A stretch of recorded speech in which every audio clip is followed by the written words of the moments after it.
The City Council will now meet in executive session to discuss litigation or legal risks of a proposed action or current practice that the agency has identified. When public discussion of the litigation or legal risks is likely to result in an adverse legal or financial consequence to the agency. The council will be in executive session until 5:30 p.m. So we will adjourn to executive session.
Okay, the city council is extending the executive session for a period of 15 minutes until 5:45 PM.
All right, go ahead and call this meeting of the regular City Council of Sequim to order. If everybody please stand for the Pledge of Allegiance. I pledge allegiance to the flag of the United States of America and to the republic for which it stands, one nation, under God, indivisible, with liberty and justice for all.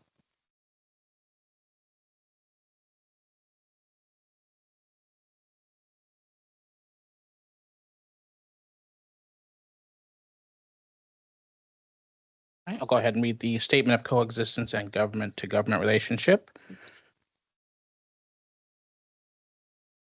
Oh, I'm sorry. The city that we know as Wim was once inhabited solely by the first people known as the New Scollem people, represented by the three tribal governments, Jamestown Scollem, Port Gamble Scollem, and Lower Elwha Clallam. Of these three sister tribes, the Jamestown Scollem tribe takes the lead in relationships with the city of Sequim, while including the two Swiss sister tribes as determined by the tribes. We, the Sequim City Council, and our partner, the Jamestown Scollem tribe, value coexisting respectfully and responsibly together for the purpose of stewarding the people, lands, and the other institutions that we serve. Our governments do not work alone in isolation, but care for each other's communities. With enlightened awareness of the local history of this area, we commit to a continued partnership and collaboration as two sovereigns. And this statement of coexistence and government-to-government relationship is a respect to the Scollem people and their history. All right, the city clerk, could please take roll call. Counselor Kelly Berger. Here. Counselor Dan Butler. Here. Counselor Vicky Lowe. Deputy Mayor Rachel Anderson. Present. Mayor Brandon Janice. Counselor Harmony Rudder. Here. And Counselor Nicole Hartman. Here. All right. Approval of the final agenda. Is there any changes tonight? Move to approve the agenda as presented. I'll second that. All right, moved and seconded. Anybody opposed? All right, seeing none, the agenda is passed. All right, no ceremonial this evening, so we'll go ahead and move on to public comment. For individuals attending in person, please take a moment to silence your cell phones. In a moment, I will collect the public comment sign-in sheet. If you wish to comment and have not yet signed up, please do so now. Each person will have 3 minutes to speak on any topic, and there will be a timer visible on this screen. A total of 30 minutes or 10 speakers will be permitted for public comment. Please state your name if you are representing an organization and your city of residence.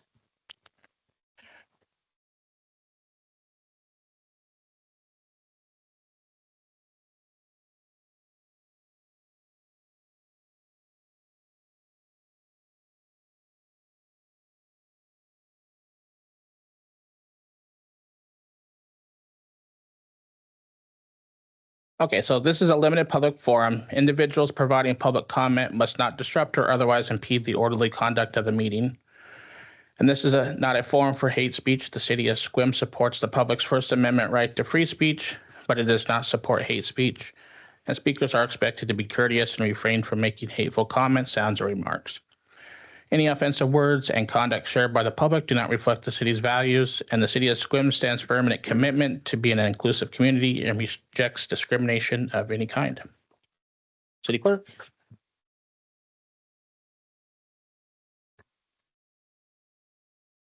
So we have no one signed up for remote public comment. So everyone will be in person. Our first speaker is Annie Hogenboom.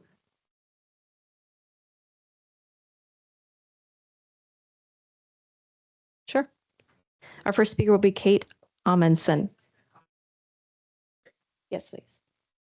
Okay, my name is Katie Amundsen, and I'm a resident of Sequim, and I'm here to representing the Women's Resiliency Group that meets in the ramen shop every Monday night. We've been meeting for 2 years, and helping women is our goal. It is a confidential group. and we've seen much fruit over the last 2 years. However, we have an issue, a problem, and I'm just going to read the letter because it really underscores everything. We represent the Women's Resiliency Group, a support group located in the middle of Sequim next to the Seal Street Park. Our group is composed of women recovering from abuse, difficulty, human trafficking, illness, poverty, loss, and domestic violence. We have been fortunate to meet in the ramen shop. It is a neutral, safe place, or we want a neutral, safe place where our participants can gather from all the neighboring areas around. We like the spot because the bus stop's right over there, and it's just a great location all around. We want to state up front that some of our women have experienced poverty, homelessness, and extensive physical abuse. We do not discriminate in any way against poor or homeless or mentally or physically ill people. We just want a safe environment in a good location for our members. And at this time, we don't have another option except to come here and state our case. Our problem lies with the men who at times live and gather in the Seal Street Park that borders the city across the street. We've had frightening experiences on numerous occasions with these campers. They piled their belongings up on our stoop. And when asked to remove their belongings so people could get in and out, they've urinated and pooped on the stoop. They have done this numerous times. They have attempted to enter our space through locked doors and verbally abused us through the doorway, causing fear. And I think we have the opinion that it is also preventing women from joining the group, because when they see it, they don't come back. Not always, but it's a problem. The problem expands when we consider the condition of the men involved. We've observed them frequently selling and using drugs. Their demeanor and appearance demonstrates that they are impaired. Just on May 19th, they were having a loud argument that demonstrated they were under the influence. We meet in the evening, often after dark, and we were very concerned. There's also often vulnerable children and teens that interact with them. Their smoking and vaping is also a health hazard. We've called the police, and the police and other members of the storefronts around town have called the police when we've witnessed drug selling to kids. And by the time they get there, it's over and they don't witness it, so there can't be anything done, is what it's been explained to us. We request that the city post a sign stating no smoking, vaping, drug use, camping, storage of personal possessions in the park. We ask that the police regularly patrol the park to enforce the posting. We request that the city of Sequim ensure that our group, as well as other groups, children and merchants in the area, can exist in a safe, feces and urine-free, drug-free environment.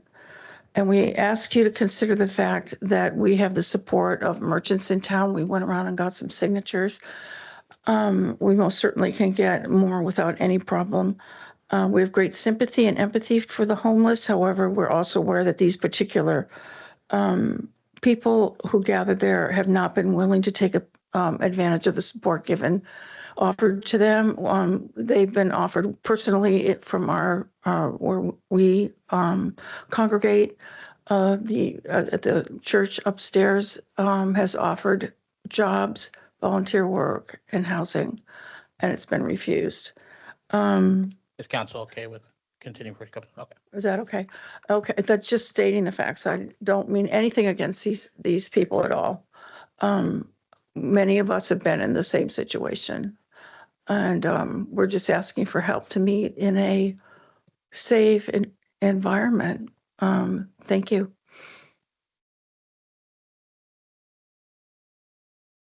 Annie Hogenboom. You. My name is Annie Marie Hogenboom, and I'm a resident of Sequim. I am also a recovered addict and a former trafficking victim, and I co-lead the group, the Resiliency Group in downtown Sequim. We've been very fortunate. We've been going for about 2 years. We've had a number of women who have been in desperate need of support. However, the situation has gotten extremely uncomfortable in Seal Seal Street Park. I personally feel very vulnerable and frightened to come, although I still come. There have been as many as 8 to 10 able-bodied men partying, basically, and many of us feel very threatened by it. Basically, I believe if they weren't camping there, that they would come and they would go, but it's the camping and the piling of their stuff that kind of forces it into a meeting place for drug use. I am not an idiot when it comes to drug use. I'm well versed in it, and it's hard on my sobriety, and it's hard on the sobriety of the people who go to the AA meetings next door. The women have to be accompanied by a man because they do not feel safe walking through the parking lot. It's just been difficult. And so we're not asking for anything large. We just want it posted so that they're not sleeping there at night and sleeping during the day and sleeping and hanging out and partying while we're having our meetings. We feel that women, vulnerable women, should have a place in downtown Sequim, that vulnerable women and families should be able to walk downtown and feel safe and feel supported by the city. And so part of what we're asking is not just we haven't gotten a ton of signatures because that hasn't been our focus. We've been trying to figure out what's a kind and humane way to deal with this problem. And so we've decided that posting it, there are plenty of opportunities for lodging and we have shelter. Well, you know all the services we have available. So we want to know, what do we have to do to get it posted? Do you want 1,000 signatures? We have about 30. We can certainly get more. Do you want us to bring people to say, what is the process for us to get it posted? Because we feel that there really should be a place for women who are trying to recover in downtown Sequim, okay? What is our city for if it's not for support of vulnerable people? And we are vulnerable people, and we are trying to better ourselves. So thank you for listening.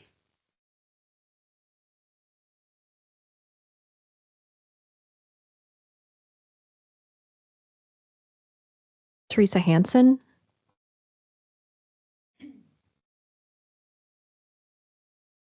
Hi, I'm Teresa Hansen, and I'm not City of Sequim, I'm Sunland County, Clallam County. So I'm a member of the resiliency group that also meets, and I've been going for about 1.5 years, and I find it quite intimidating.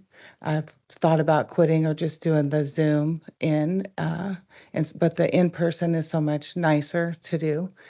I just was wanting to share that, there's a lot of battles you overcome as a woman that's been assaulted in various ways, and then trying to overcome the abuse and the addiction, not just with drugs and alcohol, but there's members that food addiction, other things. So in my life, pleading for help, like to my father when I was a child, he never rescued me out of the abuse I was in.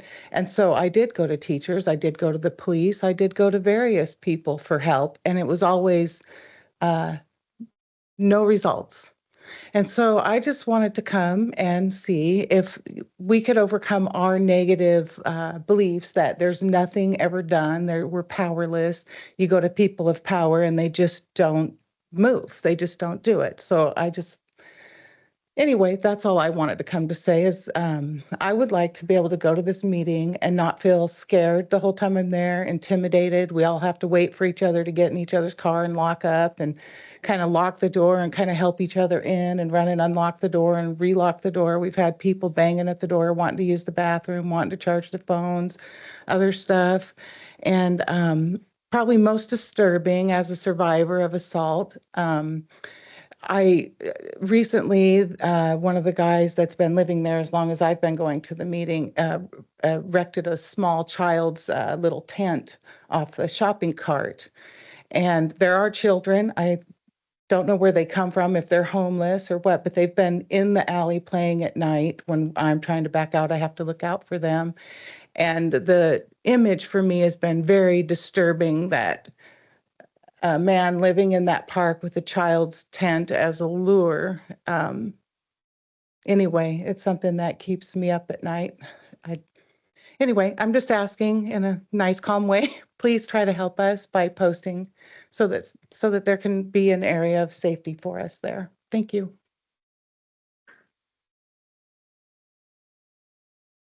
Val Shaw.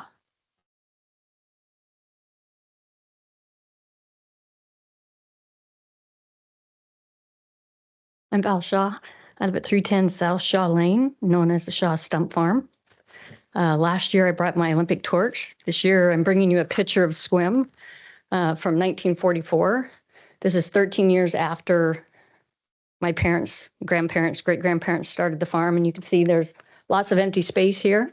I've come to talk about Hammond Street and 9th Avenue, which surrounds my property. I understand in December, I got a phone call from Nick saying that he asked if I'd seen the packet. I had no idea what he was talking about.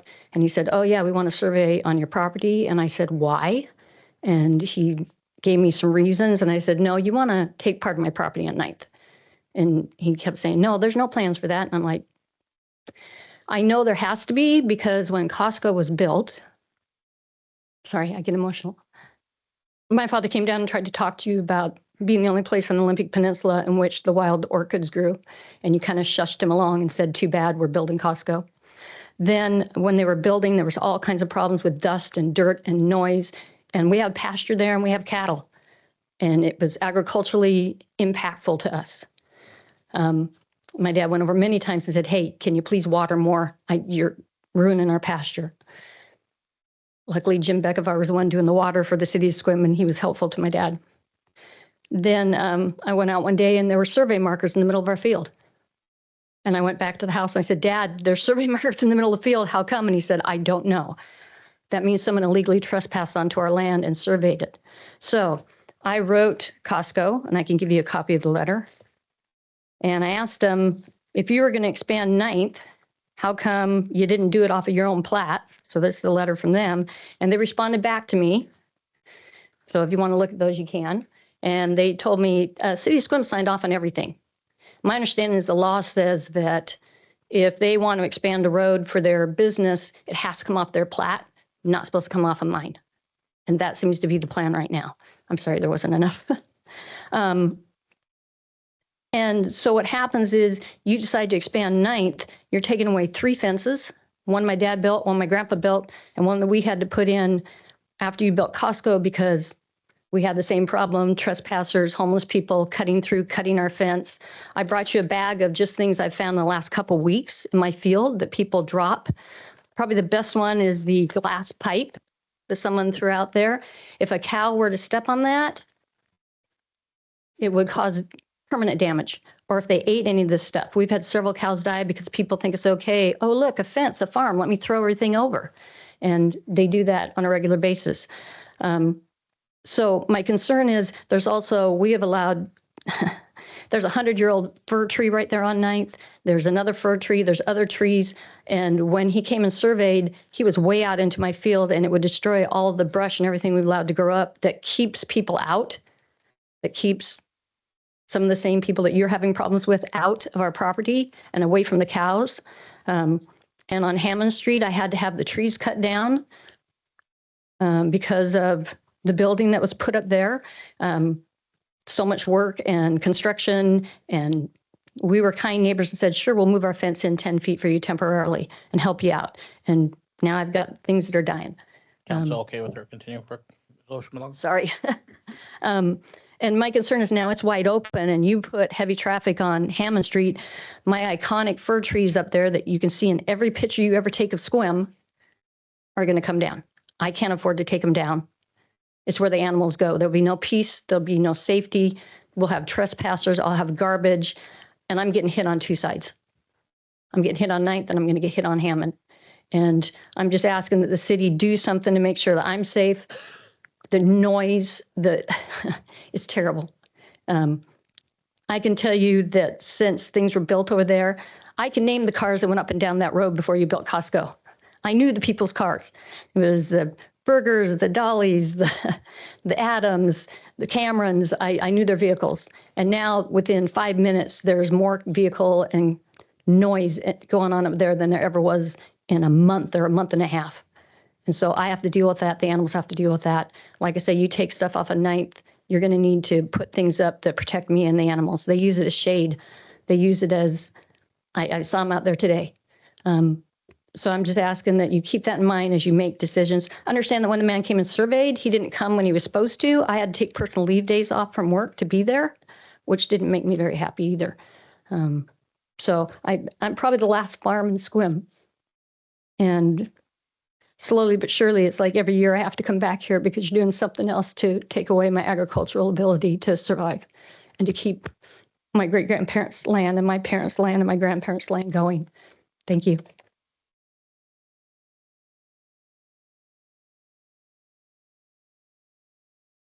And that concludes public comment. All right. Thank you for everyone that spoke this evening. All right. Item 8, comprehensive plan status update.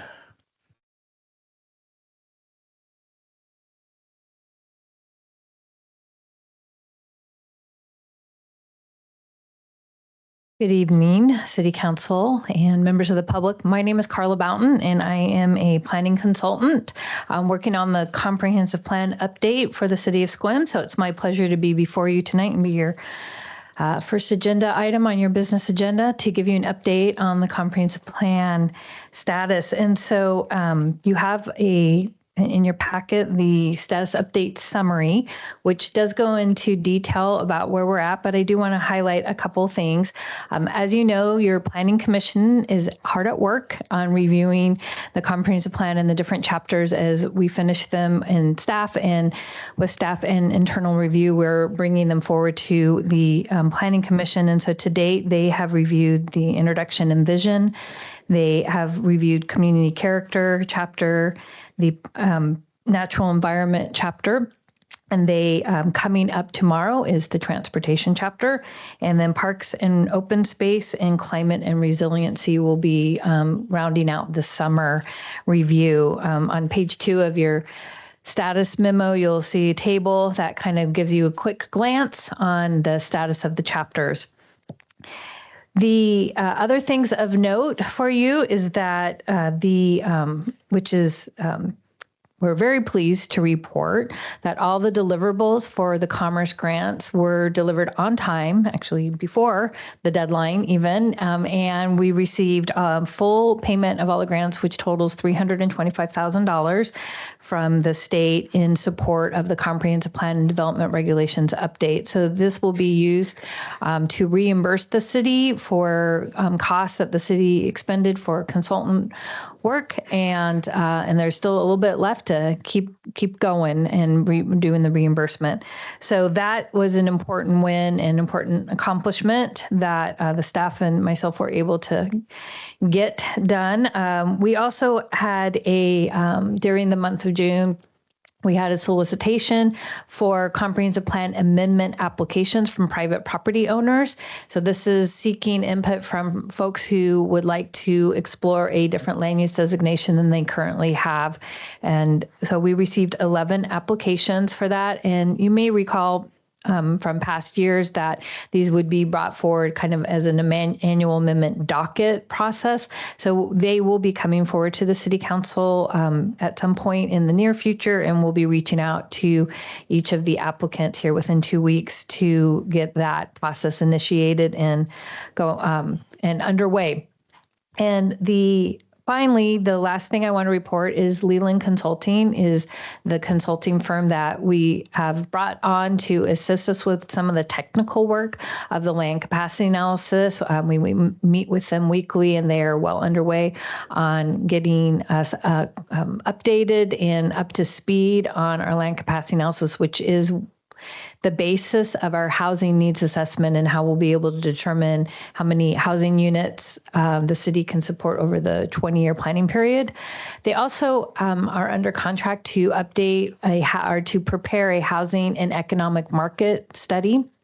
And one of the very first tasks that they'll be doing is they'll be coming to visit the town in 2 weeks on July 24th and 25th. And you all should have gotten an email from the planning department inviting you to a joint meeting of the Planning Commission and City Council, if you are available, to meet with our consultant project leads, Andrew Oliver and Jennifer Such, that will be able to talk to you about your thoughts, your hopes and dreams for the community, and they'll be able to share with them, with you all, as well as some of their preliminary data analysis.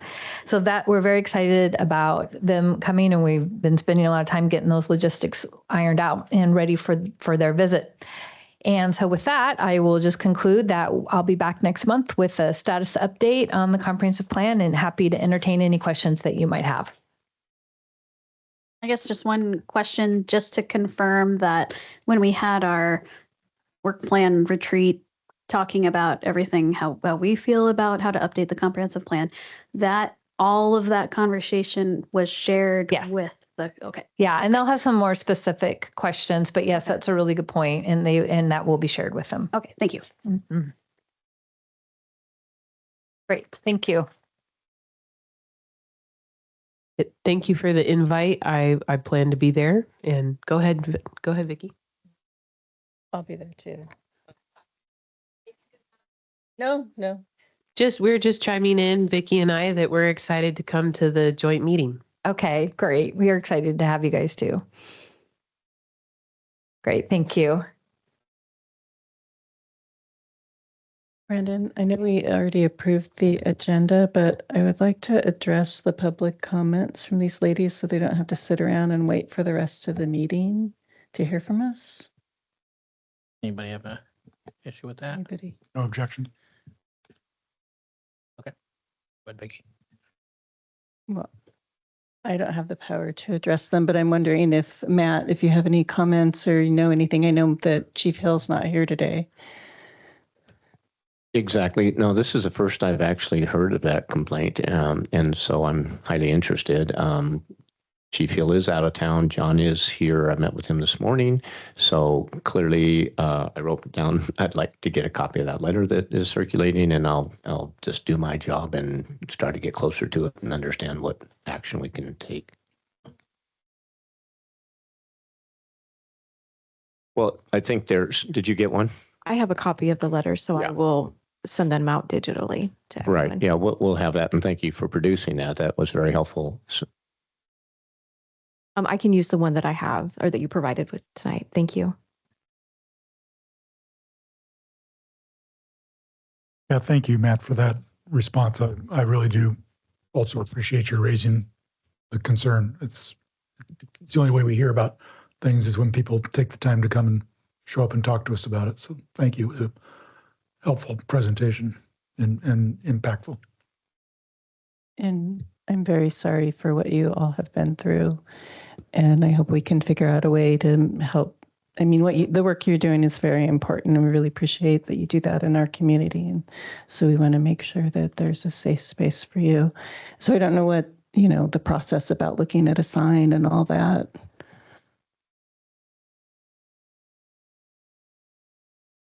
No, I think what you shared is good enough for me. I don't know about the rest of you guys, but I think we believe you.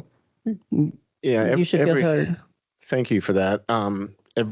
And I'm not the city attorney, nor am I the police chief. But what I've heard is that we should always call the police chief. That gives them a record, and they are able to track trends and address repeated problematic issues. So that's the right thing to do always.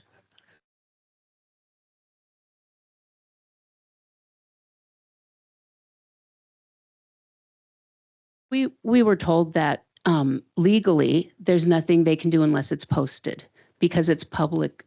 Just Carrie Blake is posted no camping, and so if something happens there, you can call the police, but unless they're actually on our property, which we'd call the police when they pound on the door. But when we're walking across, it's public and there's no protection for us there. You will hear back from the city in anything we can do is Thank all I you. can, yeah. Yeah. There's Thank you, state Matt. statutes that restrict the police in so many ways, and yet we do what we can do within the guidelines we're given. So, yeah, that sounds like a solution. I'll get to the subject matter experts and find out how we can take care of that. Yeah. Thank you. Heather, Yeah. Good. They do respond. It seems to be that it's a public property where they are. Where we are, our sidewalk right outside our doorstep is private because it belongs to the church. But the parking lot, of course, is public. So you have a dynamic that's just not working. There's no proving who's doing the pooping. So, but they're angry at us because we have called the police. So we know that when we call the police, it makes the gentleman out there very angry at us, and they let us know that they're very angry at us. And I'm sorry for that. Thank you very We have much that problem around town, including our own plaza, but that sounds untenable, and I apologize. You're experiencing that for sure. and I just wanted to ask if you wanted to provide an email address or a contact number to Heather so that Matt can get back to you. It's not on the letter. It's on the sign-in sheet. There's one, I don't, did,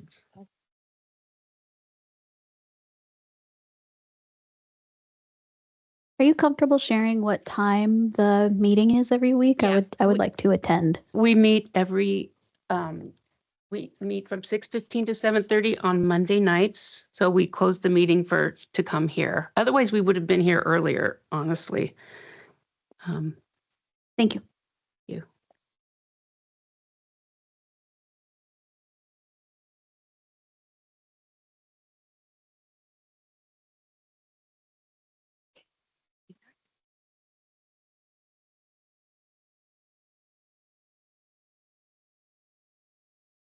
anything else from council? Go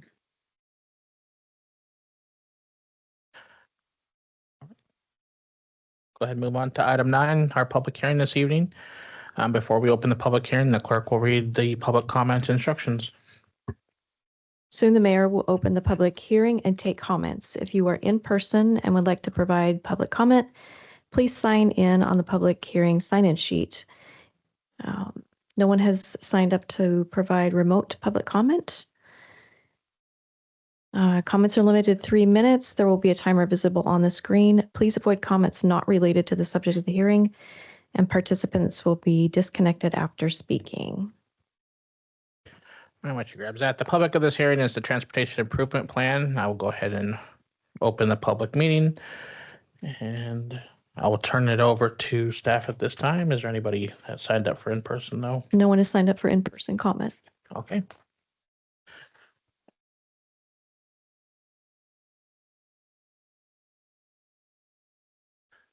Good evening, council. For purpose of the record, this is Nick Dosty, city engineer and deputy director of public works. Tonight, I don't have any additional information, but since it has been quite some time since my original presentation, I will just do as brief of an overview as I can without getting lost in the details. First, I'd just like to point out projects 1 and 2 that are both pavement prevention projects. Last year, you might have noticed that there was only 1 and now there is 2. The reason the decision was made to split those 2 was to acknowledge feedback from both the public and our crews on why the focus on collectors and arterials, such as Washington, Squim Ave, Priest Road, which we're doing now, are getting all this funding annually, and the neighborhood and local roads are being ignored, or at least that's the perception. So the funding pool was split into 2. the larger amount put in the second project, the local streets, for city funding for a reliable pool of money to provide maintenance, such as chip sealing, potential for slurry overlays, pre-level, additional striping, things of that nature, while the smaller amount in the arterials and collectors is intended to be a match for federal funds. You can see that the balance there is 26, 27, and 28 as that strategy for matching funds. So far, we have been successful. Priest Road, which is our current project, next will be Washington, and next will be River Road, are all federal grants that are an 86.5, 13.5 split. So we are spending just over $1.2 million on those 3 stretches of streets, and 86.5% of that comes from the state and federal funds. So we're very happy with the amount of money we were able to get, and that money comes from the STBG, which is locally managed by Clallam County. And so we've approached them with this strategy, and we've gotten great feedback. So we're looking forward to deploying and implementing that practice in the coming years. I'd like to highlight Project 15. We just recently applied for the Safe Streets for All for that. Again, that's another grant project that we're looking forward to for North 3rd. And that's phase 1 of a multi-phase project for 3rd Ave and getting a complete streets corridor all the way through town as a direct route to our school campus. Next project I would like to highlight is the West Brownfield Road realignment.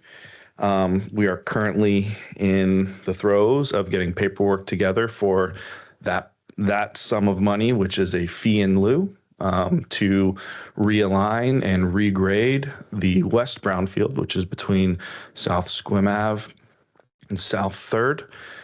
It's been a problem, a known problem, or a known deficiency, maybe is a little bit better of a term. And so we're really happy to be able to take advantage of this new code that we got through your guys' review and approval. So thank you for that. And we're really looking forward to being able to implement that funding and that code to get that project taken care of. Second to last here, the everyone's favorite topic, signals, systemic signalized intersections and pedestrian safety improvements.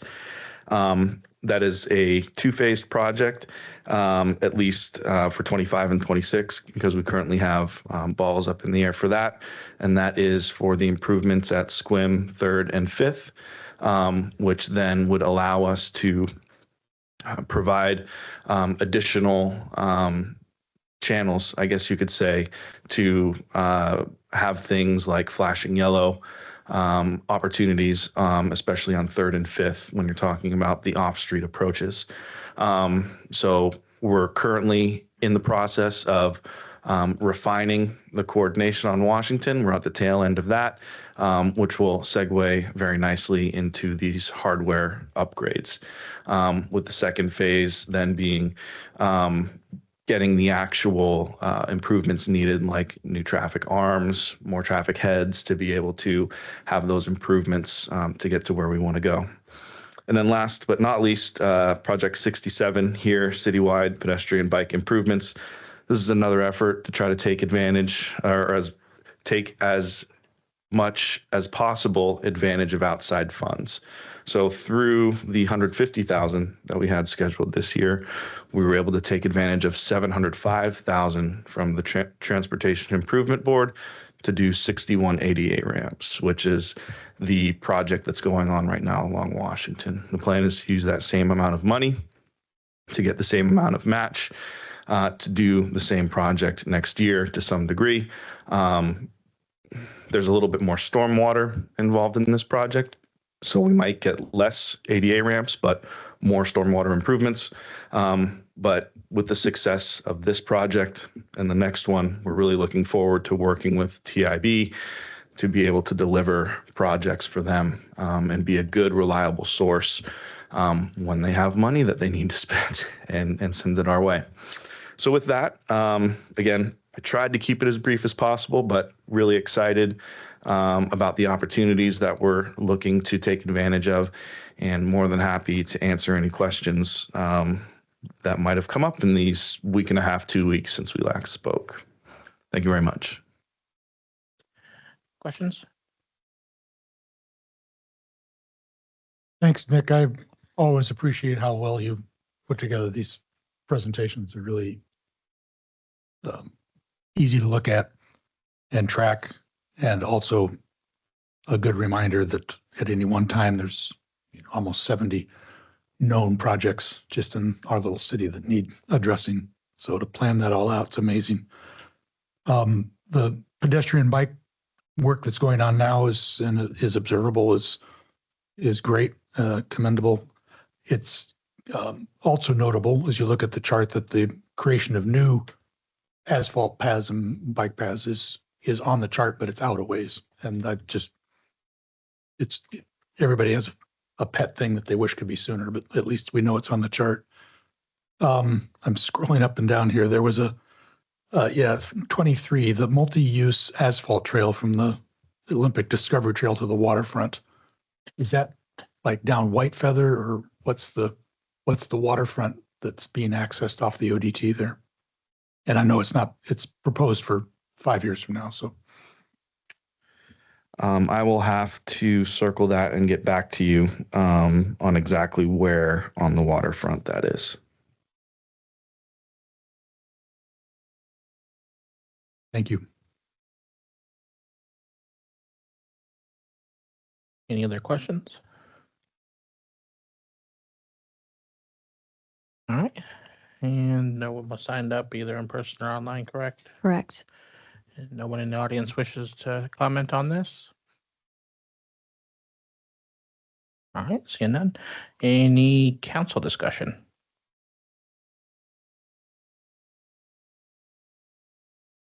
All right, I will go ahead and close the public hearing portion of this, and we can go ahead and move to council action.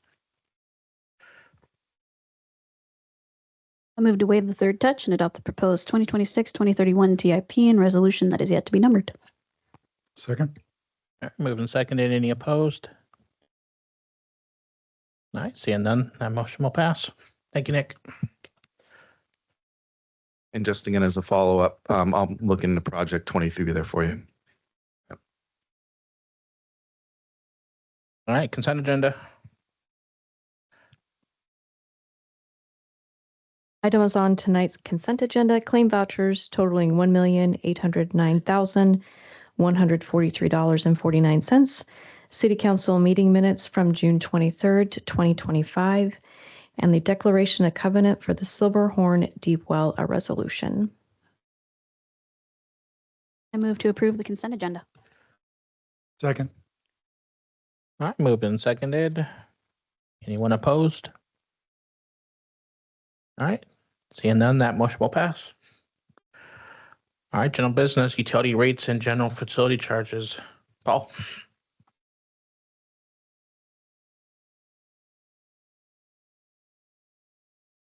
Good evening, Mayor, City Council. For the record, Paul Busich, Public Works Director here at City of Sequim. Over the last 4 or 5 months, we have taken the council's time to go through a series of study work sessions where we've outlaid in greater detail the nature of the work that we do in public works for the community, both on streets, parks, water, and sewer. As a part of that, at the end of that, on June 9th, we brought forward to the City Council in our final work study session an assessment of where we are sitting for the water utility and the wastewater utility. And we shared the information that we were able to glean out of new software and rate analysis tool. We shared with the council that without rate increases, that both utilities were falling off the cliff in a couple of years. And it wasn't because of any major project in particular, although we have been doing a lot more projects than in the past. It is because the utility has not been keeping up with the costs. We have staffing cost increases. We have construction cost increases. We have operational cost increases on materials, supplies, and everything else. So we presented to the city council at that time in the work session a couple of different options on rate increases. One of the advantages of the tool that we now have, as we shared with you, is the ability to look out quite a ways in the future. We also shared with you that we had done a very deep dive into all of our capital and operational expenses, and we had scrubbed it where there were projects that have been on the list for a number of years. But if we threw them into the rate analysis, it blew everything up because they were still uncertain. The costs were kind of a bit of a wag, and the timing of them was not certain. So we cleaned up our side of the house with as far as our capital goes, and took a very deep dive into our operational costs to figure out how have we been spending the money, are there any cost efficiencies that we can do, et cetera. We gave the council an opportunity to play with the model because the type of model we have allows changes on the fly. So the council was able to see that if we change the rates here, we change the rates there, what that meant to us on our cash position moving forward. We shared with the council that if no changes are made, not only falling off the cliff in a couple of years, but there's no way we can meet the current policies, fiscal policies for both the water utility and the wastewater utility. At that time, we also shared that our costs have to be sufficient to cover not just wages, benefits, capital, operational, but planning for future expenditures, where we know we have a water system that has a lot of AC pipeline in it that at some point is going to need to be replaced. We also shared the good news that based on our current assessments, that those pipelines are going to have a longer life than was expected. We also shared that we're going to be doing a deeper dive into that over the ensuing next couple of years to see when is the right time for us to start putting money aside and or replacing our AC water lines. My general philosophy is if you put something in the ground, it's got a 100-year life on it. At 80 years, you don't replace it because you just threw away 20 years of financial life that you should expect out of it. We also shared at that time that if we don't do something about it and we start falling off the cliff, that as a utility, water and sewer, we will be having to do cuts in service. We will have to be looking at delays in critical infrastructure projects. One of the worst things you can do is delay replacing a pipe, whether it's water or sewer, that has reached the end of its life. Because when it does fail, it fails catastrophically, and now you're paying someone for damages to their property, their structures, and you have a significant, let's call it a black eye as far as a utility goes, and that's not something we're very much in favor of at all.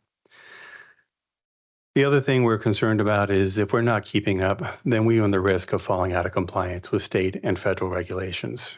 Both the water utility and the sewer utilities are very heavily regulated at the state and the federal levels.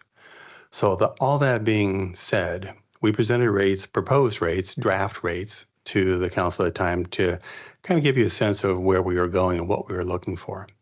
So tonight we're bringing forward for your consideration a resolution that would give us a sewer rate increase of 4.5% for the next 5 years, starting in 2026, a water rate increase of 5.5% starting in 2026 for 5 years, and then an adjustment for our GFCs, general facility charges, of 3% every year that keeps us at least close to inflation. Because what happens is when the GFCs, which we do a calculation on, this is people's contribution, buy into our system and allows for expansion of the system to account for growth. If we're not keeping that up with the cost of doing business, then the rest of the utility ratepayers are covering that cost. So development truly isn't paying for development. The 3% increase is not meant to say we're not going to look at GFCs. We still need to do that about every 3 or 4 years to make sure we're charging the right amount of money. But what it does is it makes sure that 3%, we're not falling behind every year just because of inflationary costs. Bringing rate increases before the council and the community is never a fun thing for anyone to do because nobody likes to have increased, quote, taxes. These are user fees. These are utility fees. They don't go to anyone else. They're not going to the state. They're not going to the county. They're staying here, and they're being used by your utilities to serve your community, our community, the stuff that we need. The 4.5% on the water increase, because water is the way we calculate the bill for sewer, means that the monthly sewer bill is going to go up $2.60 $2.92 in 2026. It's not a huge increase. I'm not going to undersell it by saying, yeah, that's nothing, don't worry about it. Because I know there are people that when they look at that, they're pinching every penny.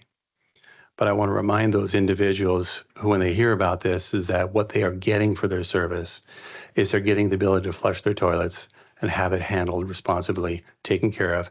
And we produce reclaimed water out of that. So very few jurisdictions actually do that. And we're looking for other sources where we can market that reclaimed water to and start using that as a potential revenue stream too. On the water side, a 5.5% increase actually only increases their monthly water bill by $1.96. Now, these are residentials. When you start taking a look at the big box stores and whatnot, this is not going to be their increase on a dollar value, but they're getting the same rate increase. So proportionately, they're having the same, it's seeing the same impact, 4.5%, 5.5%. The 3% for GFCs are for new connections. So existing utility rate payers will not see that charge to them, but they will feel the benefit of that as we're able to use the additional revenue that comes in to expand our system and better take care of our system. So with that, our recommendation to City Council tonight is to look at the resolution that came along with the agenda memo for tonight's meeting. And if it satisfies Council, to approve the resolution for a 5-year schedule of amending utility rates and general facility rates. Public hearing is not required for this as it is a resolution, but this enables Sue, who is kind enough to join me tonight along with Amy to answer any financial questions you may have, to start programming that into her budget for 2026. Because right now, barring any resolution here, she has to operate under the same rates we're at right now. And again, it goes back to there's an impending financial cliff coming. It's only a couple of years out. The sooner we do this, the sooner we get out of that kind of a pickle. So with that, I'm going to answer any questions you may have. Paul, can I add to your comment just for a brief session? So I also wanted Council to remember a fairly compelling piece of case building that you presented, which were comparables to our sister cities and whatnot. And I don't have that data right now, but at the time, most of you saw that we were behind anybody else on the peninsula for most of these fairly significantly, I believe. So, correct. And that you all had a chance to play with the interactive software and kind of came up with these numbers yourself. So I just thought that was a great work session and very compelling. So I just wanted to, that was the most compelling for me, is seeing the other cities, and it's like, oh, good, thank goodness. So yeah, thank you for that. And thank you for bringing that up, because it is important that our community members also understand that right now on water and sewer, we are basically the cheapest rates in town. Now, not everybody charges the GFC, so for new people buying into the system, they have to pay that. But even with these rate increases, the comparison of where we are today, where we will be in 5 years, and assuming that the other utilities, that's Port Townsend, and that is Port Angeles, and to some degree PUD, that if they just do inflationary at 3%, not the 4.5 and 5.5, we're still well below them. So we're still the best game in town when it comes to paying for water and sewer. And I still think that we give premium service, we really do, for the rates that we receive. With that, if you have any questions, I'd be happy to answer them for you.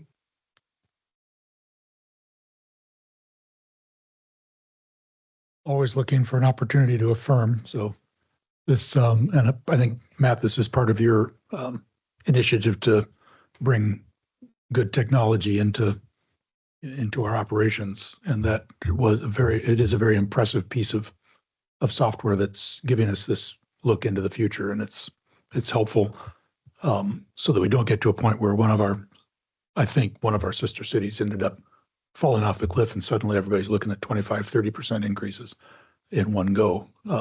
So this is, I think, is serving our population really well, and I appreciate that. Thank you. Thank you. Yeah, I actually have a monthly meeting with the other city managers, and now Bainbridge has joined, and now Paulsbo's joined, and the counties somehow heard about us getting together. They were all highly interested in the software. They all took notes and said, oh, that's a great idea to graphically be able to show expenses versus revenues and where they cross. And they all plan on following your methodology and bringing us to their council. So As a side note, if they're interested, Amy would love to sit down and show them everything that she's done on this. No, We'll give them a demo for free. For $100 a person. Thank you, Dan. So what about, so I understand, thank you for bringing all this, and thank you very much for that work session. It was very excellent information, and I remember that it was, as we were looking at the forecasting, we were saying, oh, okay, so that's how it allowed us to come right to that place where we're using the software to be as what's the word, fiscally responsible, but also not, it's not arbitrary numbers. And so what I was wondering though is, with the GFCs, 3% annually makes sense for inflation, but if we're going to do, the 5% and 4% for the residents, couldn't we do just a little bit more, maybe potentially with the GFCs, and have because those are paid by developers who come to our city to build new construction. Why do they get a smaller rate increase? And I know it's tied to inflation and 3% is customary, but It's a very good question. But one point of clarification, the developers actually don't pay us. The homeowners do. So when the homeowner comes in and they want to connect to us, that's when the bill gets paid. We do not allow developers to prepay GFCs, because some developers come in and they do all their plats and they get all their roads and everything in, but then they take their sweet time getting all the homes built. Well, if our GFCs change in that time period and they go up, then if we allow them to prepay, that means that we've lost that potential source of additional revenue. Now, the question is, why 3%? Why not 4.5%, 4%, 5.5%? I guess I would say that there's not a really good answer for that, except that our costs for running the utilities include personnel costs, includes overhead, it includes benefits, it includes equipment, it includes materials, a bunch of other things that the GFCs don't necessarily have to cover, because the GFCs really go towards our building new infrastructure, or they're buying into infrastructure that we already own. So it's a little bit of a combination. They're buying capacity that others built on their behalf that will be used for future expansions of our system. We use 3% as an average, if you will, inflationary cost, just like on our capital program. When we're putting things out there in the future, everything could be fixed on 2025 costs, but 5 years from now, we use 3% as a growth every year so that we can calculate what that cost is going to be in the future for the capital side. So on the GFCs, I would view that as more capital oriented than it was for operational oriented. Now, if council decides they want us to change from 3% to an 8%, I wouldn't object to that. But the point of it is we had to start somewhere. And so we talked about it quite extensively, and we felt for the GFCs, a 3% was a reasonable approach. Now, there's two parts to this. I had spoken earlier about the GFCs. We need to start looking at those every 3 to 4 years. So they will be adjusted every 3 to 4 years. This is to capture that period of time in between. I also shared at our work study session that our intention, or my intention at least, is we're going to be looking, using this tool, this financial tool, this rate model tool, we're going to be checking it internally about every 3 to 6 months. And every year before council starts getting into the deliberations on budget, the intention is to come forward and say, hey, do you remember when we got these rate increases? Now we're going to show you where we're sitting based on actual expenditures as versus projected over the next couple of years, and how this may result in us having to slow down a project, because we under forecasted how much our costs are going to be, or it may give us an opportunity to take a project that we pushed out intentionally so we didn't have too high of a rate increase. Say, we think we can now bring that forward and cover that with the rates that we're collecting. So every year, the council is going to have an opportunity to review where we are financially based on this model and the forecasting, actual expenses and projected. And I forgot to mention, but I think you read in here, for those who haven't seen this, the model uses 5 years of actual expenses already done, and then another forecast for 15 years out. The model can go 30, 40, 50 years, but for our needs, what we have right now, that's unrealistic. So hopefully that answers all the questions, or at least that one.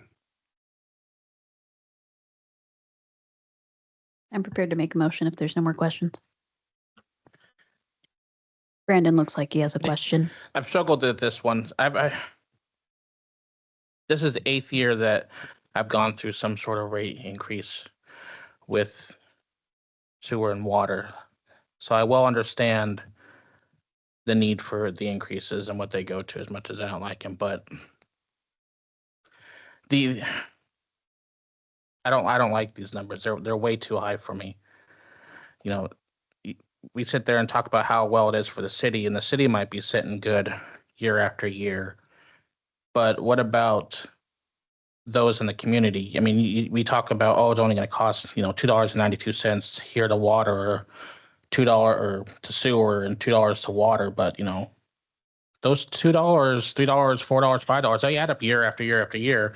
And for those in the community that still either, live paycheck to paycheck or on fixed incomes, those hurt, and I'm getting to the point where, all the utilities I'm paying for, and who knows what PUD will pay for, and property taxes. So, it's not that I understand the need to raise them, but I can't agree to these numbers here. We talk about, creating affordable housing, but also part of that creation is making sure people don't lose their housing for one reason or another. And I think, the potential to lose housing because you can't afford utilities or your property taxes or your mortgage on top of everything else is also a real possibility. So if there was other ways to go about this, like I said, I'm not naive. I know they need to be raised, but not to this extent for me.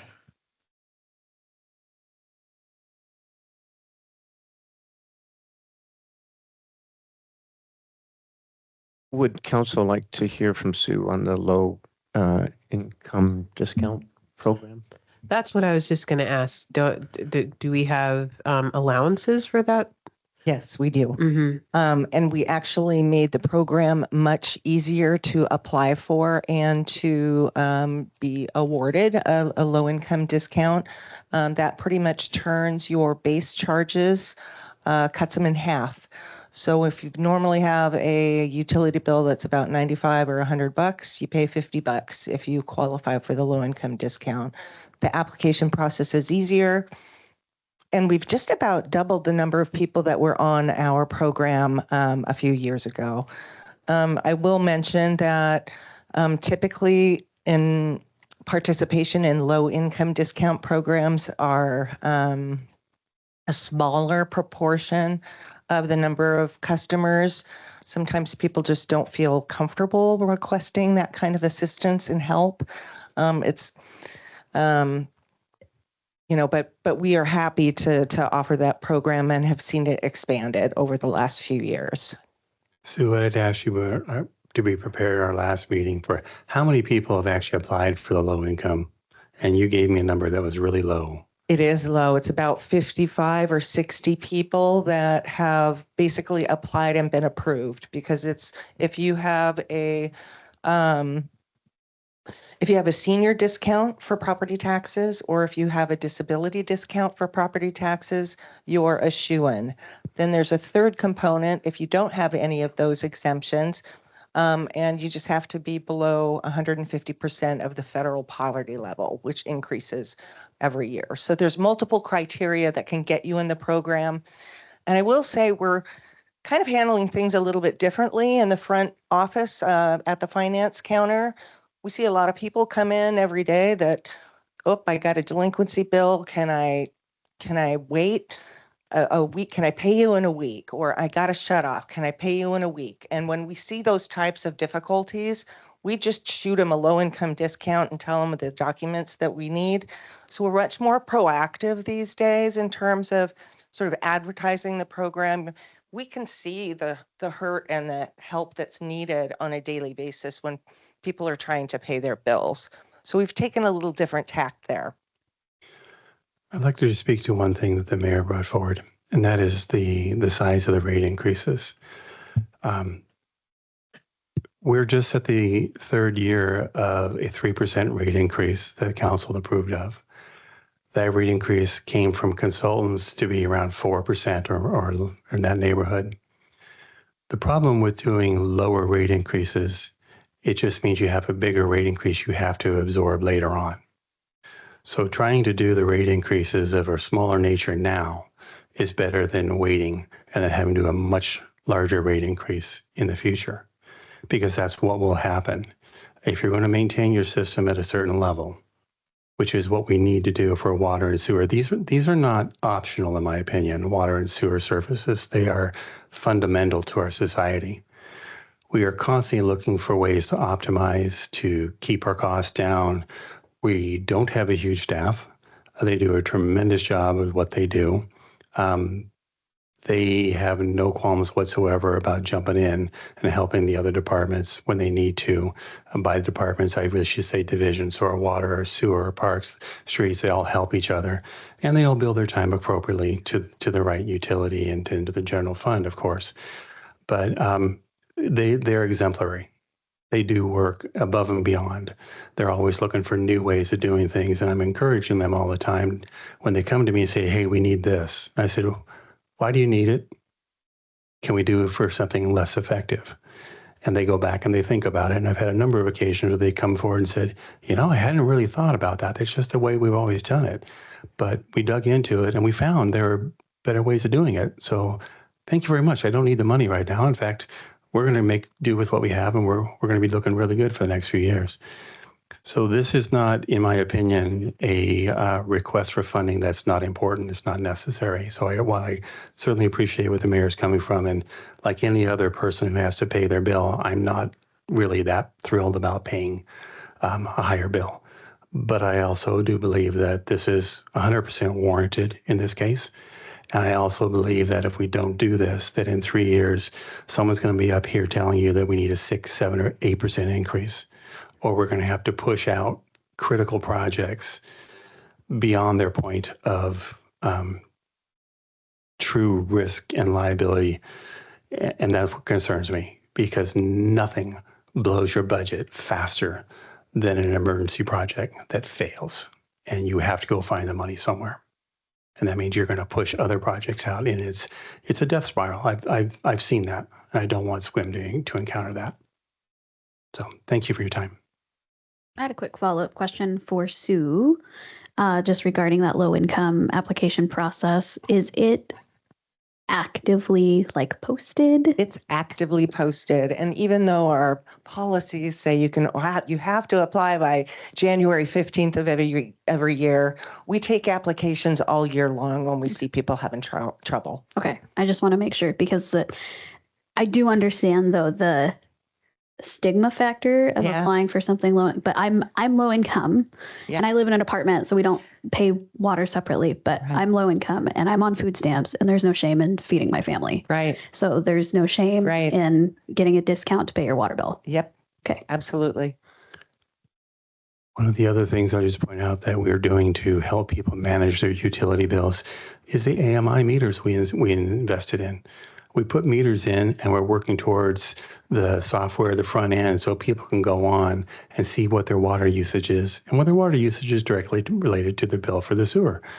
So if you've got 3 or 4 kids that are spending 30 minutes every morning in the shower, it gives you an opportunity to look at your water bill and say, hey, guys, this means no ice cream for a week, or 2 weeks, or a month. So we're giving people the tools necessary to help them control their own expenditures to the best of our ability. Thank you. I am still prepared to make a motion if there are no further questions. Okay. I move to approve the resolution regarding amending utility rates over a 5-year schedule, as well as a 3% inflationary adjustment annually for general facility charges. Second. Second and approved. Anything further? All right, City Clerk, will you please take a roll call vote? Counselor Berger, Yes. Counselor Butler, Aye. Counselor Lowe, Aye. Deputy Mayor Anderson, Aye. Mayor Janice, Counselor Rudder, Yes. and Counselor Hartman. Yes. Motion passed 6-1. Thank you, sir. All right, 11B, revision to City Council Rules and Procedures, Article 1.5. Ms. Heather. So before council tonight in your packet, there a proposed tiny revision to the Council Rules 1.5, Article 1.5, regarding council attendance and excused absence specifically. And it's just a revision from what's currently stated in council rules, and that's highlighted in the materials, and then a proposed revision just to bring the process more in line with current practice. And there is a proposed motion in the packet for you. Happy to answer any questions. Just want to comment and say thanks for bringing it forward. It was kind of weird to have the city clerk take control of a meeting when there's a presiding officer. So thank you for changing the verbiage. And in discussing this separately, probably in the agenda meeting, I wanted to point out that when it's the proposed language talks about the reason for such an absence, it does not need to be particularly specific. Correct. I Can be very. don't need to tell you I'm preparing for a colonoscopy tomorrow or something. Absolutely not. Yeah. Okay. It could be a personal reason. If it, Yes. Okay. Thank you. Scheduling conflict, Yeah. unexpected. My question was just, what's the process for, at the time that we gather and somebody's missing, would you initiate it if you were the only one who knew that, yes, somebody has called in and they will not be here? I would relay that to either the mayor or deputy mayor. Okay.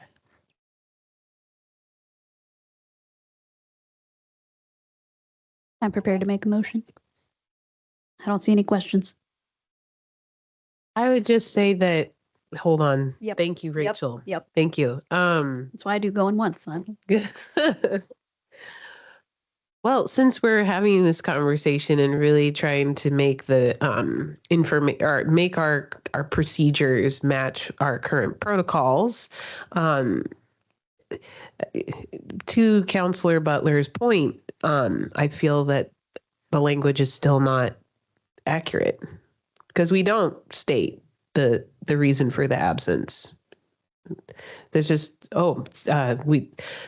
Counselor so-and-so will be absent this evening. Could I have a motion to excuse their absence? And then that's how we do. I've never heard anyone, the reasons never shared. So maybe that doesn't need to be on there either. I'm just bringing this up so we don't have to do this again. You know what I'm just saying? Council, go ahead. Well, I was going to say I brought that up too, because what if, I have to take my kids to a special appointment and I don't want to talk about that. So then I could just say, well, my reasons travel. And I think we did talk about it in agenda planning and there was a reasoning behind that. Correct. Yeah. So it's important to have some kind of reason, even if it's high level. So if you get a counselor down the line who decides to run for office, is elected, and then starts not showing up, if they're not providing a reason, it's good to have that in place so you can take measures to remove them if necessary. So there's to be some kind of guardrails around and being absent. And yes. If I may add, council purposes of the record, Christina Nelson Gross, City Attorney. State law requires that if a counselor or other elected official fails to show up to 3 consecutive meetings and does not have an excused absence, that they are to forfeit their office. So it's critical to, again, while as Heather stated, we don't need to know the details of your medical appointment the next day, and frankly would prefer not. But it is important to know whether or not it is something worthy of the presiding officer and the council of deeming it excused or not. So that's the reason for it. I just think that we haven't really asked because there's never been a reason to really inquire, because there's never been the need to, say, hey, is this need to, are we really going to excuse this one? I think, everything that I've ever, people reach out to me and say they're not going to be able to attend is something that is. And we something typically, excusable. and we typically know before agenda planning. So it's never, I can't recall a time where it was like the day of some emergency happened. But even then, like, even if it's an emergency, I would excuse that. So, yeah. Right. But then, so perfect. And I think we've just discussed it out loud and kind of delineated our process. So then let's document that instead of saying state the reason for such absence, it should say city clerk will inform the council of the member's absence. The reason for the absence will be, or try to codify what we just said out loud in a succinct way so that it's in our policy. Because if we're not going to state the reason for such absence during the meeting, then honestly, I don't think it belongs in that sentence. I think the problem is we're supposed to. We should be. So it's on record. Yeah, how about we just start stating the reason for the absence? It's easy enough to say, personal or doctor's appointment, something like that. Yeah, that's something easy. Mm-hmm. Mm-hmm. Thanks. Just trying to save us some time, and and I appreciate. Thank you. As we're having this conversation, we're finding that there's a good reason for everything that's happening up here, which is awesome. So, thank you. All right. So with that, I'm prepared to make a motion. I move. Nobody? Okay. I move to waive the second touch on this matter and adopt the proposed resolution that is yet to be numbered. Second. Moved and seconded. Any opposed? Seeing none, that motion will pass. All right. Thank you, council. All right. No youth liaisons this evening. So, city manager. Thank you, council. Always nice to meet with you all. So just a couple things that I wanted to catch you up on. We did have a successful meeting with our state legislatures, at least two of them, Mike Chapman and Adam, came over and met with us, four of Public Works folks in DeVore and whatnot, trying to strategize on next steps with the SIMDARs. That got pushed out 6 years, and that's just not really acceptable. So we were and had a really good, frank conversation with them about the environment in Olympia and how we can take some baby steps and phase what we the project. So anyway, we have another meeting in the morning, and I just wanted to let you know that we're working hard to keep that alive and to get something out of that. There's some really good ideas came out of that meeting, and we'll just keep trying to follow up on that. I also want to let you know we had, several of you or most of you, I think I saw at 4th of July celebration at Kerry Blake. I think you received an email, hopefully from Chief Hill on that. He gave you some good stats, and basically it was uneventful in a negative way. And so that's always good to get through a big event like that. I wanted to point you to that email from him.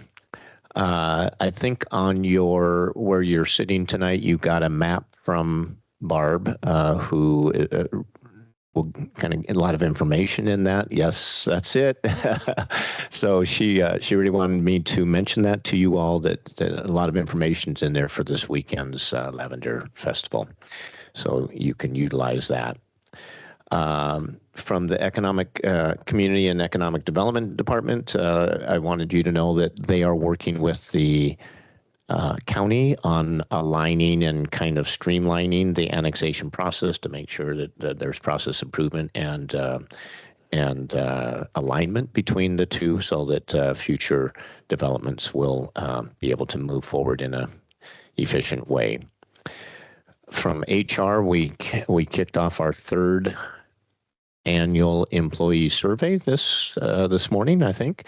And so we're eager to see that will be open for about 3 weeks, and then we'll be able to bring back some information. But every year, we've seen really high compliance or completion ratios and improvements in scores, because we're listening, and we will continue to try to hear from our employees and put action plans around their suggestions. The HR also is kind of the sponsor of our wellness committee, and they sponsored our summer barbecue, or kind of an employee appreciation event. Several of you were there. Appreciate that support, and that went all over really well. I'll move a little bit faster. IT and Public Works worked really hard last week when they became aware of a grant available through the state.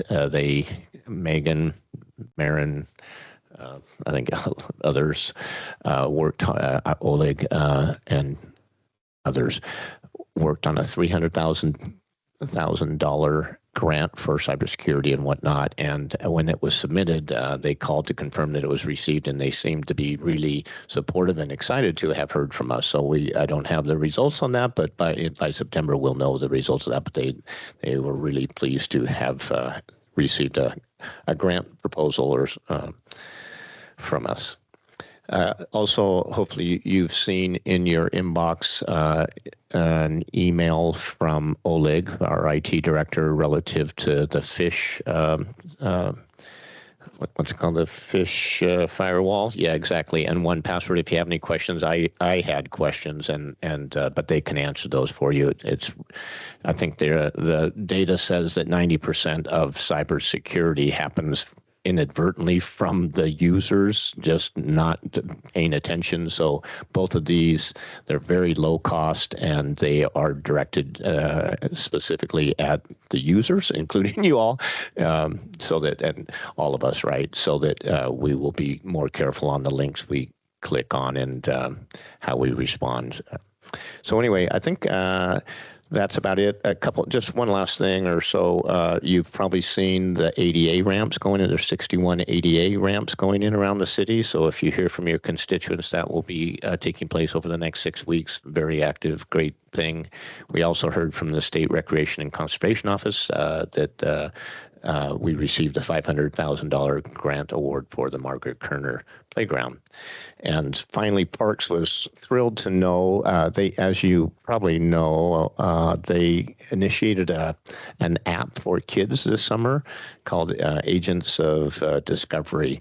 And we are number 3 in the country, in the Puget Sound area, for utilization of that. So it's a great idea, a lot of engagement from the community, and I just want to kind of recognize them for being fairly creative and innovative with some technology for our residents. So sorry about that, a bit longer than I wanted, but any questions?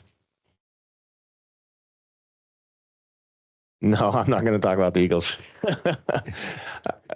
Eagles are happy. They were not affected at all by the fireworks. Eagles had launched rather than Eagles had landed. That's right. There you go. Thanks again, Matt. And you skipped right over the IT portion about continuing to work on the iOS implementation. Thank you. I'll continue to be the rallier for that. Will we get an opportunity? I know Mike's not here tonight, but maybe to address or recognize the 2 officers that recently retired with 30 plus years of service? Yeah, let me. Is that I don't have enough history to know if that's something we do. I've wanted to do a bigger thing for the city, just kind of like we did for Sherry and others. We have kind of a, what's it called? Goodbye ceremony or whatever in here, with some light refreshments, and they kind of chose not to go that route. But I will have Mike come and talk about maybe their service and what they've done over the last 30 years for sure. That's a great idea. Yeah. And should you be interested in the iOS, Oleg would be happy to get you into a device. I'm interested. I know. So he has some devices, and they've been beta testing for over a month now, and probably are willing to start giving that stuff out. Next beta. Yeah, reach out to him. Perhaps respecting those individuals, what they want for recognition. perhaps if they really don't want that kind of recognition, we can do something as a council just to pass a appreciation, whatever that is called, resolution or something. So That's a great idea. Let me work with them, and I'll get back to you on that. That's a great idea. Yeah, amazing service. Thank you. All right, committee reports. Just a super quick, I'm a liaison for the SQUIM SHISO Sister City Association, and just wanted to let everybody know that there's a new display, a new theme for the Tanabata Festival, Star Festival. So there's lots of like educational blurbs and QR codes for YouTube videos, so you can learn a lot about it. So just wanted to let everybody know. I saw it today as I was in City Hall, and I can't wait to be over there with some time to really take it all in. Thank you very much, Rachel. It looks excellent. There's a lot to look at. All right, anyone else? All right, open discussion. Oh, I did want to add for open discussion, just a big thank you to all the lavender folks that put on the Lavender Festival. It really works out for us since it's Luna's birthday weekend. So it's like she gets a whole party all to herself. So just thanks. Thanks for that. Oh my gosh, Felicity's birthday happens over the Sunshine Festival. I did not know that. So yeah, thank you. Either way, yay festivals, the lavender. I'm very excited. I can't wait to go dance and enjoy the music and all the wonderful lavender festivities. a follow up, if you all don't mind, just to thank you, Nick, for sticking around. Possibly you're the one to address this to. Just to respond to Ms. Shaw's presentation during public comment, the concern she's expressed. I don't know if you're prepared to let us hear what's going on there.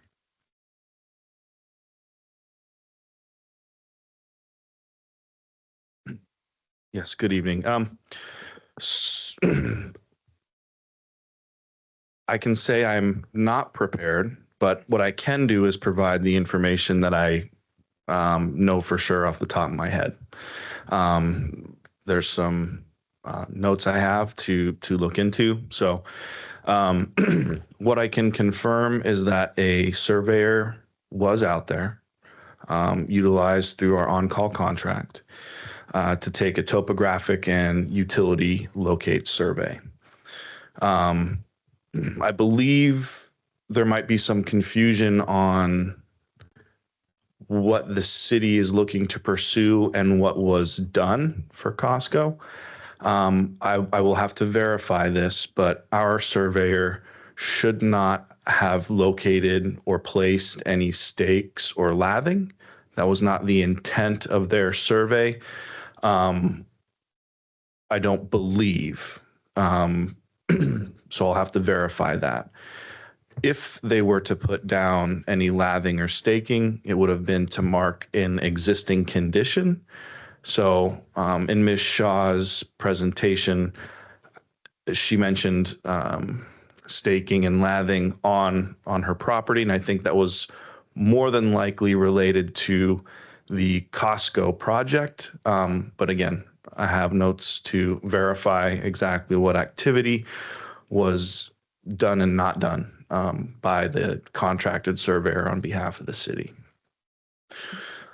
As far as the project and the expansion goes, currently right now we have the survey.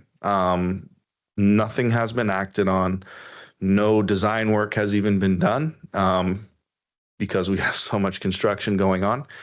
And but the plan overall is to look at what it would take, both design-wise and funding-wise, to complete the connection to the connection of Hammond east-west in that gap that's between the residences and the clinic.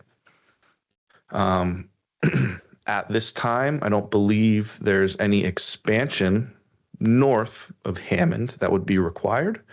I believe under their work for the clinic, the tribe put in sidewalks, curb and gutter, maybe even. However, the whole project has not been scoped yet. But I do know there's been, I use the term hard infrastructure that's been put in that we would more than likely want to take advantage of and not have to redo work. As far as 9th goes, that's where the majority of the design effort will be. And at this time, we do not know whether or not requests for right-of-way will be needed or temporary construction easement. We should have a better idea of what that looks like sometime, I would say Q1 or Q2 of next year. But even then, we have no construction funding. We have not identified a source for construction funding. So without identifying a construction source first, I'm hesitant to commit to any sort of right-of-way acquisition if we need it. Thanks. I appreciate that I put you on the spot by asking.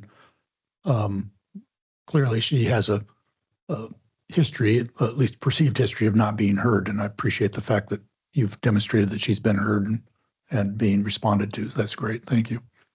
And I've been in, up until the surveyor was on her property, very frequent communication with her, whether it's phone call, email. She is correct that I did call her and asked her about the packet. The packet was the right of entry request that the city sent to her, and I believe about a dozen other property owners, asking for permission to have our consultant survey on and even adjacent to their property, right? It was both a request and a notice. Part of that notice is stating that the property owner will be given up to 48 hours notice. And so we've complied with that throughout not only these rights of entries, but when we have had others like on West Squim Bay Road. I will verify again when our surveyor was on there to make sure that notification was sent out and follow up with her on that. But that is a standard package that we send out when we look to have survey done that may or may not be outside of the right of way. Just to state for the record, we do not send consultants or contractors as a representative of the city onto private property unless we have written affirmation and consent.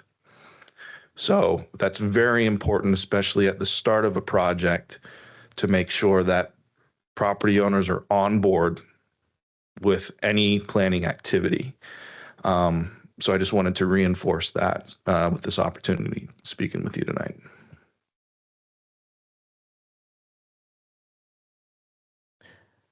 Anyone else? Yes, I would try to keep this as fast as I possibly can. I wanted to give a debrief about my time in Kennewick at the Association of Washington Cities annual conference for elected officials. I was honored to represent the city of Sequim.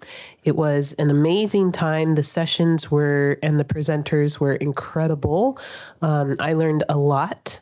All of the PowerPoints and all of the information from every single session what is available on the AWC website. If you only go and look at one presentation, I highly, highly recommend the economic outlook to everybody.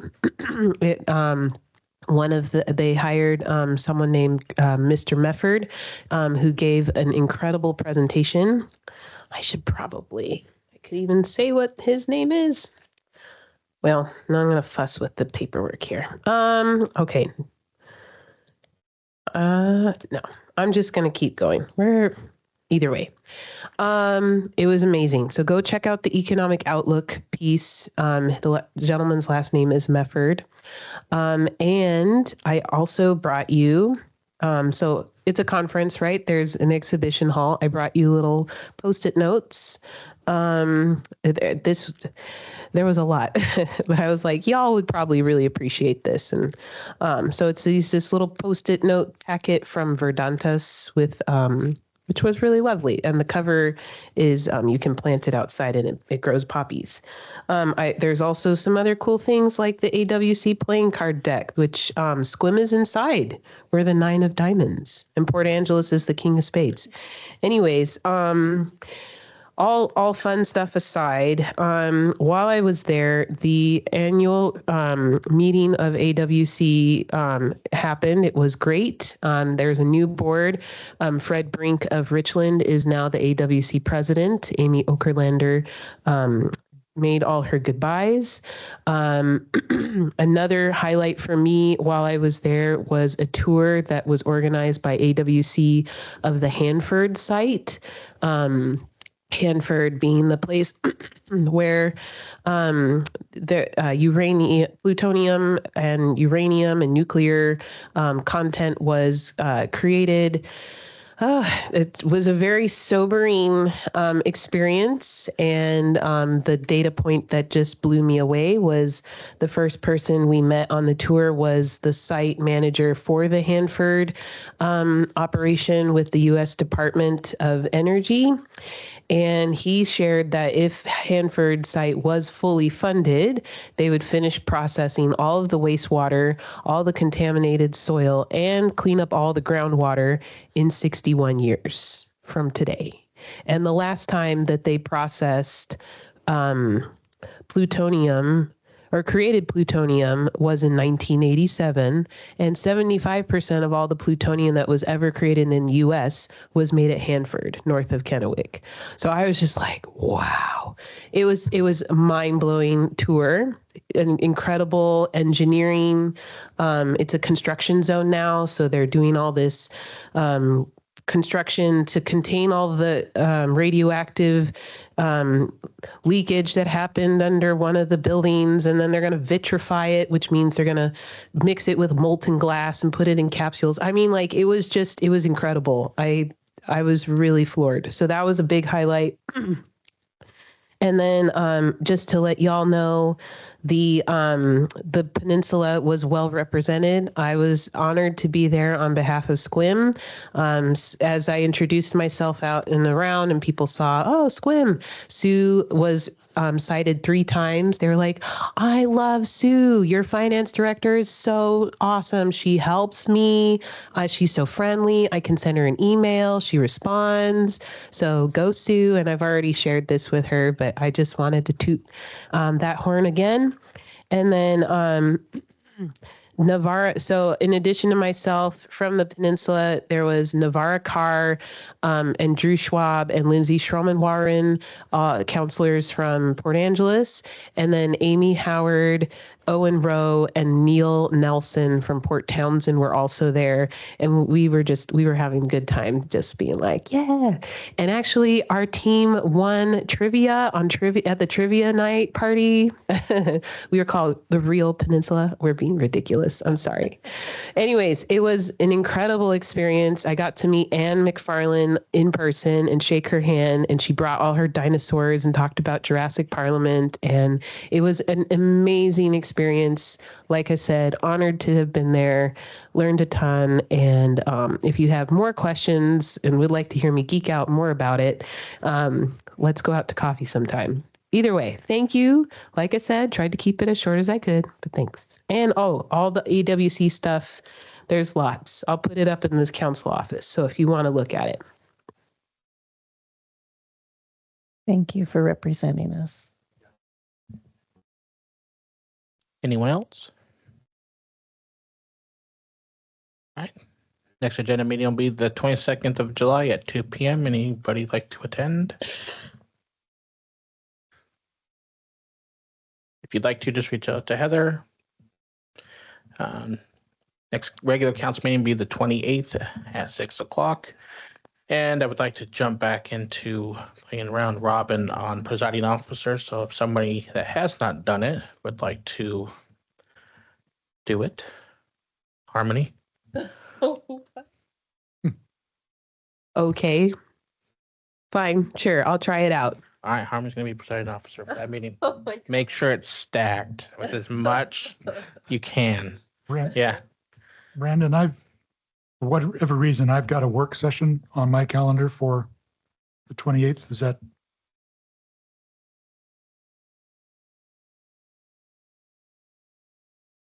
That will be the municipal funding work session. So you're going to get an email. I probably should have brought that up. I think it will be most efficient because we can't start from scratch and get all of it done in 45 minutes. So we will send you an email with a PowerPoint presentation, an interactive spreadsheet, good instructions. We'll answer any questions, but then most of the time you all will have in the work session is to deliberate between each other and try to back into the budget that you've proposed. Well, just to clarify the way you started, is it still at 5 o'clock or do we need more time? No, I think, Okay. especially if we send the material. That's what you meant. Okay. You just look at it's not hard. It's, I think we got 8 slides, but that will give you the context. And it's really all about the interactive spreadsheet that we'll send you. You just got to back into the 1.5 of the general fund that you agreed to. Yeah. All right, 5 o'clock on the 28th. And with that, it's that time of the hour. I move to adjourn. Have a good evening, everyone.